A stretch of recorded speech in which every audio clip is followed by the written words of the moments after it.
Big boss season 9లో ఎప్పుడు ఏం జరుగుతుందనేది ఊహించడం చాలా కష్టంగా ఉంది. అందులోనూ నామినేషన్‌లో అయితే ఇంకా కష్టమనే చెప్పాలి. ప్రస్తుతం లైవ్‌లో ఒక బిగ్ బాస్ సీజన్ 9లో 6వ వారానికి సంబంధించిన నామినేషన్ ప్రక్రియకి తెరతీశారు. అయితే ఈ వారం నామినేషన్ చాలా డిఫరెంట్‌గా ప్లాన్ చేశారనే చెప్పాలి.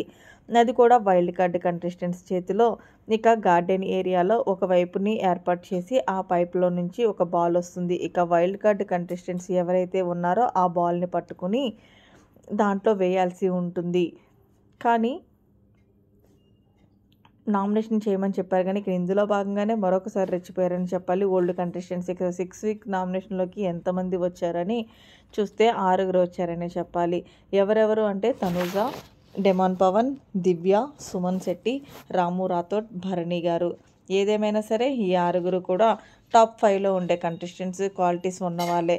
కానీ ఏదేమైనా సరే బిగ్ బాస్ చాలా తెలివిగా ఆలోచించి వైల్డ్ కార్డ్ కంటెస్టెంట్స్‌ని నామినేషన్‌లోకి తీసుకురాకుండా ఉన్న వాళ్ళనే కంటెస్టెంట్స్ నామినేషన్‌లోకి తీసుకొచ్చి భలే గేమ్ ఆడుతున్నాడనే చెప్పాలి. మరి మీ దృష్టిలో ఈ 6గురిలో ఎవరు ఈ వారం వెళ్తారనేది గెస్ చేసి కామెంట్ చేయండి. మరిన్ని లేటెస్ట్ అప్డేట్స్ కోసం మన ఛానల్